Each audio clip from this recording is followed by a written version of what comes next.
Hello, അസ്സാം വലൈക്കും. ഇന്ന് മദ്രസ തുറക്കലാണ് കേട്ടോ. ഞാനാണെങ്കിൽ മദ്രസിൽ പുതിയതായി ജോയിൻ ചെയ്യാൻ പോവാണ്. അങ്ങനെ ഏകദേശം 6:30 ആയപ്പോൾ ഞാൻ മദ്രസിലെത്തി. മദ്രസ ഞങ്ങൾ നേരെ തൊട്ടപ്പുറത്തെ നാട്ടിൽ തന്നെ കേട്ടോ, വെളിമുക്ക് ആലിങ്ങൽ. പിന്നെ മദ്രസിലെത്തിയപ്പോൾ അവിടെ ആരും എത്തിയിട്ടില്ല കേട്ടോ. അവിടെ ഉമർ ഉസ്താദ് മാത്രമാണ് ഉള്ളത്. ഉമർ ഉസ്താദിന്റെ മദ്രസ പഠിപ്പിച്ച ഉസ്താദാണ് കേട്ടോ. അങ്ങനെ ബാക്കി ഉസ്താദന്മാരൊക്കെ വന്ന് പരിപാടിക്കുള്ള സെറ്റപ്പ് ഒക്കെ റെഡിയാക്കി. എല്ലാവരും നമ്മൾ പരിചയമുള്ള ഉസ്താദന്മാരനെയാണ്, അതുകൊണ്ട് പേടിച്ചാൽ. അപ്പോൾ അതിന് കുട്ടികളൊക്കെ വന്നു തുടങ്ങിയിട്ടാ. +2 വരെയുള്ള മദ്രസയാണ്. അപ്പോൾ 100-ലേറെ കുട്ടികളുണ്ട് അവിടെ. ഇതാണ് ഞാൻ പറഞ്ഞ ഉമർ ഉസ്താദ്. ഇന്നെ 1-ാം ക്ലാസ്സിലൊക്കെ പഠിപ്പിച്ചത് ഉമർ ഉസ്താദാണ്. അള്ളാഹു ഉസ്താദിന് ദീർഘായുസ്സും ആഫിയത്തും നൽകട്ടെ, ആമീൻ. അങ്ങനെ ഉസ്താദന്മാരൊക്കെ വേദിയിൽ ഉപവിഷ്ടരായി. കൂടെ ഞാനും. കുട്ടികളൊക്കെ പുതിയ ഉസ്താദ് എന്നാണ്ട് ഇന്നെ ചൂണ്ടിക്കാണിച്ചു കൊടുക്കുന്നുണ്ട്.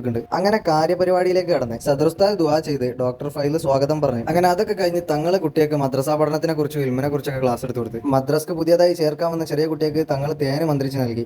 അള്ളാഹു പോലെ ഇൽമിലൊക്കെ ബർക്കത്ത് നൽകട്ടെ, ആമീൻ. പിന്നെ കുട്ടികളെ ചേർത്തലായി, മുട്ടായി കൊടുക്കലായി, ഐസ്ക്രീം കൊടുക്കലായി. അങ്ങനെ എനിക്കും കിട്ടിയിട്ട് ഐസ്ക്രീം. ഇതാണ് കേട്ടോ നമ്മളെ അബ്ദുള്ള ഓൻ്റെ എത്താത്തയും. നിങ്ങൾ വിചാരിച്ചിട്ടുണ്ടാവും എന്തിനാ ഇത് ഞങ്ങളോട് പറയണതെന്ന്. കേട്ടോളി, ഓല് രണ്ടാളും മലയാളികളല്ല. അതുകൊണ്ട് തന്നെയാണ് ഞാൻ ഓലെ കുറിച്ച് നിങ്ങളോട് എടുത്തു പറഞ്ഞത്.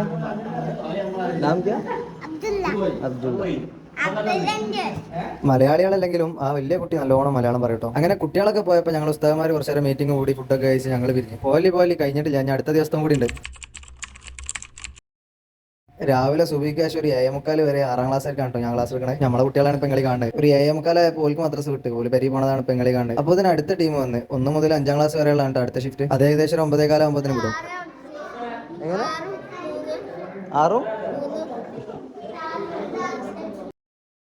കുട്ടികൾക്ക് ഞാൻ എത്രാം ക്ലാസ്സിലാണ് പഠിപ്പിക്കണമെന്ന് അറിയാഞ്ഞിട്ട് ഒരു ഇടങ്ങേറ്. അല്ലെങ്കിലും പൊതുവേ അത് അങ്ങനെയാണല്ലോ, നമുക്കൊരു പുതിയ ഉസ്താദോ മാഷോ വന്നാലും നമുക്ക് കിട്ടണമെന്നാവും നമ്മൾ ആഗ്രഹിക്കുക. പിന്നെ പോലെ തനി സ്വഭാവം ഉണ്ടാകുമ്പോൾ മാണ്ടില്ലേനും തോന്നിപ്പോകും. അവിടെ ഉള്ള ഉസ്താദന്മാരും ഒരു കാലത്ത് പുതിയ ഉസ്താദന്മാരേനല്ലോ. അടുത്തൊരു ഉസ്താദ് വരുന്നേ വരെ ഉണ്ടാവുള്ളൂ നമ്മളെ ഈ പുതുമ. നമ്മൾ അബ്ദുള്ളന്റെ കളിയൊക്കെ നിങ്ങൾ ആദ്യമായിട്ട് മദ്രസിൽ വന്ന പൊലിവാണേ. ഉമർ ഉസ്താദ് ആണെങ്കിൽ നമ്മൾ അബ്ദുള്ളന്റെ കളികൾ ഇങ്ങനെ നോക്കിക്കുക. പിന്നെ മദ്രസിൽ ആദ്യമായിട്ട് വന്ന കൂട്ടത്തിൽ പല ടൈപ്പ് കുട്ടികളുണ്ടാവും. ഞാനൊക്കെ ഈ ടൈപ്പ് ഇനി ഇതൊക്കെ ഇപ്പൊ പൊട്ടെന്ന് പറയണം, മുല്ലപ്പെരിയാർ ഡാം വരിക എപ്പോഴാ പൊട്ടെന്ന് നമുക്കൊന്നും പറയാൻ പറ്റില്ല. അങ്ങനെ ഞാൻ എന്റെ ക്ലാസ്സിൽ പോയി. 3-ാം ക്ലാസ് ആണ് എന്റെ ക്ലാസ്. ആകെ 5 ആൺകുട്ടികളും ഒരു പെൺകുട്ടികളും. അതിൽ ആൺകുട്ടികൾ 2 ആൾക്കാർ ബാക്ക് പോയിരുന്നു. അപ്പൊ തന്നെ എനിക്ക് മനസ്സിലായി ഓലാണ് ക്ലാസ്സിലെ വില്ലന്മാരെന്ന്. എല്ലാവരും ഞാൻ പിടിച്ച് മുന്നേ കണ്ടിരുത്തി. അങ്ങനെ കുട്ടികളൊക്കെ പരിചയപ്പെട്ട് ചിരിയും കളിയും തമാശക്കായി. അങ്ങനെ ഒരു 9:30 ആയപ്പോൾ ബെല്ലടിച്ച് എല്ലാവരും എണീച്ചെന്ന് സലാത്തൊക്കെ ചൊല്ലി പിരിഞ്ഞ്. എനിക്ക് പിന്നെ ഓഫീസിൽ പോകാനുള്ളതുകൊണ്ട് ഞാൻ വേഗം ഭക്ഷണം കഴിച്ചു പോയി. അപ്പോൾ ബാക്കി പിന്നെ അസ്സലാമു അലൈക്കും.